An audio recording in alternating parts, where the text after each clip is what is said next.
एकनाथ शिंदे खरंच पुन्हा नाराज आहेत का? मुंबई महानगर प्रदेशातील इतक्या महत्त्वाच्या प्रकल्पांच्या उद्घाटनाला पत्रिकेत नाव असूनही शिंदे अचानक गैरहजर राहतात, याचा नेमका राजकीय अर्थ काय काढायचा? ही फक्त एका कार्यक्रमाची अनुपस्थिती आहे की महायुतीच्या सत्ता काळातला एखादा न बोललेला संदेश? शिंदे नाराज असतील तर त्यांची नाराजी नेमकी कुणाविरोधात आहे? देवेंद्र फडणवीसांविरोधात, भाजपच्या निर्णय प्रक्रियेविरोधात की स्वतःच्या राजकीय भवितव्याबद्दल?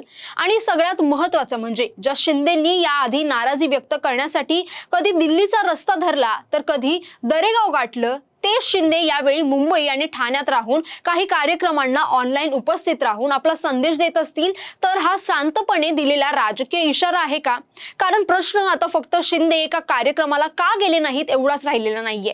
प्रश्न असा आहे की महायुती सरकारच्या आत पुन्हा एकदा काहीतरी बिनसलंय का? आणि जर बिनसलं असेल तर त्याचा पहिला राजकीय फटका देवेंद्र फडणवीसांना बसणार आहे का? एकनाथ शिंदे यांच्या नाराजीच्या चर्चा महाराष्ट्राच्या राजकारणासाठी नवीन नाहीत. शिंदे नाराज झाले की ते काय करतात याचा एक राजकीय पॅटर्न गेल्या काही वर्षात तयार झालेला आहे. कधी दिल्लीमध्ये जाऊन वरिष्ठ नेत्यांच्या भेटीगाठी तर कधी दरेगावामध्ये जाऊन शांतता. आणि या दोन्ही गोष्टींचा राजकीय अर्थ लावण्याची सवय महाराष्ट्राच्या राजकीय वर्तुळाला झाली आहे. पण यावेळी चित्र थोडं वेगळं दिसतंय. शिंदे यांनी मुंबई महानगर प्रदेश विकास प्राधिकरणाच्या अत्यंत महत्त्वाच्या कार्यक्रमाला गैरहजेरी लावली. विशेष म्हणजे हा साधासुद्धा कार्यक्रम नव्हता. मुंबई आणि आसपासच्या भागातील पायाभूत सुविधांशी संबंधित 4 महत्त्वाचे प्रकल्प या कार्यक्रमात लोकार्पित आणि भूमिपूजन करण्यात आले. आणि इथेच या गैरहजेरीला राजकीय वजन मिळतं.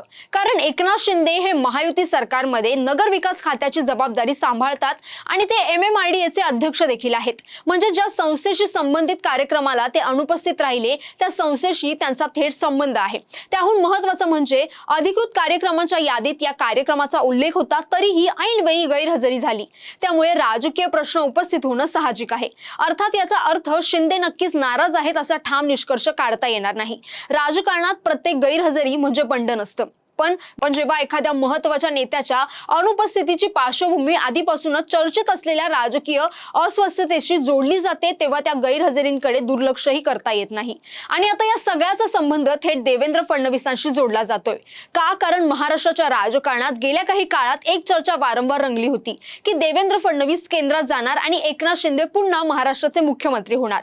ही चर्चा कितपत अधिकृत होती हा वेगळा मुद्दा, पण राजकीय चर्चेत ती होती हे नाकारता येणार नाही. मात्र आजच्या परिस्थितीकडे पाहिलं तर फडणवीस दिल्लीला जाण्याचा तो कथित प्लॅन प्रत्यक्षात येताना दिसत नाही. आणि याच ठिकाणी शिंदेच्या राजकीय गणिताचा प्रश्न निर्माण होतो. कारण सरकार स्थापन होऊन जवळपास 2 वर्षांचा काळ उलटत आला आहे. पुढे आता साधारण 3 वर्षांचा कालावधी आहे. म्हणजेच सध्याच्या सत्ता काळाचा बराचसा भाग पुढे गेला आहे. अशा परिस्थितीत शिंदेच्या मनात एक प्रश्न निर्माण होणं राजकीय दृष्ट्या स्वाभाविक आहे की पुढचं काय? आपण पुन्हा मुख्यमंत्री होणार आहोत का? की पुढची 3 वर्ष उपमुख्यमंत्री म्हणूनच राहावं लागणार? आणि जर फडणवीस मुख्यमंत्री पदावर कायम राहणार असतील तर शिंदे गटाच्या राजकीय भवितव्याचं पुढचं पान काय? इथे शिंदेच्या राजकीय अस्वस्थतेचा दुसरा पैलू समोर येतो. समजा देवेंद्र फडणवीस केंद्रात गेलेच तर मुख्यमंत्री पद आपोआप एकनाथ शिंदेंना मिळेल का? राजकीय गणित पाहिलं तर याचं उत्तर सरळ नाही. कारण भाजप हा महायुतीतील सर्वात मोठा पक्ष आहे. महाराष्ट्राच्या विधानसभेत भाजपचं संख्याबळ महत्त्वाचं आहे. आणि अशा परिस्थितीत मुख्यमंत्री पद पुन्हा मित्र पक्षाकडे देण्यासाठी भाजपला मोठा राजकीय निर्णय घ्यावा लागेल. आणि भाजप इतकं मोठं राजकीय स्पेस शिंदेंना पुन्हा देईल का हा प्रश्न आहे. त्यात आणखी एक घटक आहे, सुप्रीम कोर्टात सुरू असलेली शिवसेना पक्ष आणि निवडणूक चिन्हाचं प्रकरण.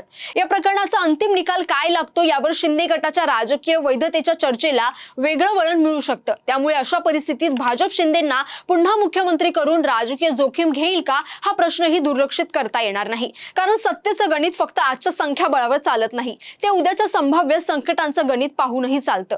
म्हणून शिंदेची सध्याची अस्वस्थता ही केवळ मुख्यमंत्री पदाच्या खुर्चीपुरती मर्यादित आहे असं मानणं कदाचित चुकीचं ठरेल.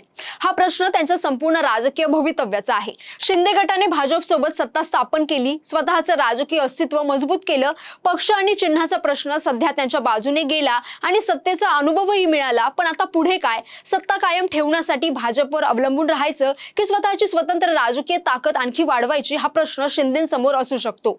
आणि म्हणूनच शिंदेची देहबोली महत्त्वाची महत्वाची ठरते, कारण शिंदे उघडपणे नाराज असल्याचं सांगत नाहीत. त्यांच्या भाषणातही महायुती विरोधात थेट काही ऐकायला मिळत नाही. ते भाजपला लक्ष करत नाहीत, पण राजकारणात फक्त शब्दच बोलत नाहीत, कधी कधी अनुपस्थितीही बोलते, देहबोलीही बोलते आणि वेळ निवडून घेतलेला निर्णयही बोलतो. MMRDAच्या कार्यक्रमाला अनुपस्थित राहणं हा त्यापैकीच एक संकेत आहे का, हा प्रश्न विचारला जातोय. पण इथे भाजपची भूमिका देखील समजून घ्यावी लागेल.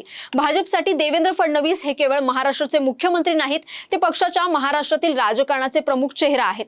त्यामुळे फडणवीसांच्या नेतृत्वाला कोणताही राजकीय दबाव निर्माण झाला तर त्याचा परिणाम केवळ एका व्यक्तीवर होत नाही, तो संपूर्ण भाजपच्या सत्ता कारणावर होतो. आणि शिंदे जर नाराज असतील तर भाजपला त्यांची नाराजी व्यवस्थापित करावी लागेल, कारण महायुतीची ताकद ही केवळ भाजपच्या संख्याबळात नाही, ती भाजप, शिंदे आणि अजित पवार या तीन वेगवेगळ्या राजकीय शक्तींना एका सत्तेच्या चौकटीत ठेवण्यात आहे. त्यामुळे शिंदेंना दुर्लक्षित करणं भाजपासाठी सोपं नाही, पण शिंदेंना हवं ते प्रत्येक वेळी देणं भाजपासाठी तितकंच सोपं नाही. आणि याच दोन टोकांच्या मध्ये सध्याचं महायुतीचं राजकारण उभं आहे.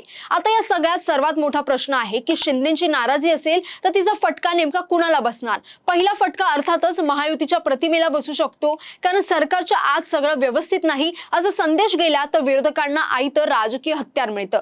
दुसरा फटका भाजपला बसू शकतो, कारण भाजपने शिंदेंना सोबत घेऊन महाराष्ट्रात सत्ता स्थापन केली आहे. त्यामुळे शिंदे नाराज असतील तर भाजपला त्यांना पुन्हा विश्वासात घ्यावं लागेल. आणि तिसरा फटका स्वतः शिंदेंना बसू शकतो, कारण नाराजी दाखवून दबाव निर्माण करता येतो, पण तो दबाव किती काळ टिकवायचा आणि त्यातून नेमकं काय मिळवायचं हे त्यांना ठरवावं लागेल. कारण सत्तेच्या राजकारणात नाराजी ही स्वतःमध्ये रणनीती नसते, नाराजीचा उपयोग करून काय मिळवलं ही खरी रणनीती असते. आणखी एक महत्वाची गोष्ट म्हणजे सध्याच्या घडीला शिंदे उघड संघर्षाचा मार्ग घेताना दिसत नाहीत, आणि कदाचित हा सर्वात मोठा राजकीय संदेश आहे. जर त्यांना खरोखरच संघर्ष करायचा असता तर ते थेट माध्यमांसमोर आले असते, भाजपच्या निर्णयांवर प्रश्न उपस्थित केले असते किंवा दिल्लीकडे धाव घेतली असती. पण सध्या तसं काही दिसत नाही. त्यामुळे या संघर्षापेक्षा दबावाचा टप्पा आहे का अशी शक्यता जास्त राजकीय दृष्ट्या तपासावी लागेल. आणि जर दबावाचा टप्पा असेल तर पुढचा प्रश्न फडणवीस काय करणार, कारण फडणवीसांसमोरही परिस्थिती सोपी नाही. त्यांना एकीकडे भाजपचा राजकीय अजेंडा पुढे न्यायचा आहे, दुसरीकडे महायुतीतील मित्रपक्ष सांभाळायचे आहेत, आणि तिसरीकडे महाराष्ट्रात भाजपचं स्वतःचं नेतृत्व अधिक मजबूत करायचं आहे. या तिन्ही गोष्टी एकाच वेळी करताना शिंदेची नाराजी वाढू न देणं ही त्यांच्यासाठी मोठी राजकीय परीक्षा आहे. म्हणूनच सध्या एका MMRDA कार्यक्रमातील शिंदेची गैरहजेरी ही बातमी दिसत असली तरी तिच्या मागचा राजकीय प्रश्न खूप मोठा आहे. शिंदे पुन्हा मुख्यमंत्री होणार का, फडणवीस केंद्रात जाणार का, सुप्रीम कोर्टाच्या निकालानंतर समीकरण बदलणार का, भाजप शिंदेंना पुढच्या राजकारणात किती महत्त्व देणार, आणि सगळ्यात महत्त्वाचं की शिंदे स्वतःच्या राजकीय भवितव्यासाठी किती मोठा दबाव निर्माण करणार, या प्रश्नांची उत्तरं आज मिळणार नाहीत. पण महाराष्ट्राच्या राजकारणात अनेक मोठे निर्णय आधी भाषणांमध्ये नाही तर छोट्या छोट्या संकेतांमध्ये दिसतात, आणि म्हणूनच शिंदेची ही अनुपस्थिती फक्त अनुपस्थिती म्हणून पाहायची की राजकीय संदेश म्हणून, हे पुढच्या काही दिवसात स्पष्ट होईल. कारण एक गोष्ट मात्र स्पष्ट आहे की महायुतीमध्ये सध्या सत्ता आहे, संख्याबळ आहे, सरकार स्थिर आहे, पण सत्तेच्या वरच्या स्तरावर प्रत्येक जण पुढच्या खुर्चीचं गणित मांडतोय. आणि त्या गणितात एकनाथ शिंदे कुठे बसतात, देवेंद्र फडणवीस कुठे बसतात, आणि भाजप त्यांना कुठपर्यंत जागा देतो यावर महाराष्ट्राच्या पुढच्या राजकारणाची दिशा ठरू शकते. म्हणूनच फक्त प्रश्न शिंदे नाराज आहेत का हा नाही, खरा प्रश्न आहे शिंदेची ही नाराजी जर राजकीय दबावाची सुरुवात असेल तर त्याचा पुढचा डाव कुणाचा असेल, शिंदेचा की फडणवीसांचा. आणि जर हा डाव पुढे वाढला तर महाराष्ट्राच्या सत्तेच्या खुर्चीवर बसलेलं सरकार स्थिर बसत असलं तरी त्या खुर्चीभोवतीचं राजकारण मात्र पुन्हा एकदा तापणार हे नक्की. तर तुम्हाला या घडामोडींबद्दल काय वाटतं, तुमचं मत आम्हाला नक्की कमेंट करून कळवा. आणि हा व्हिडिओ आवडला असेल तर लाईक करा, शेअर करा आणि चॅनलला सबस्क्राईब करायला विसरू नका. धन्यवाद.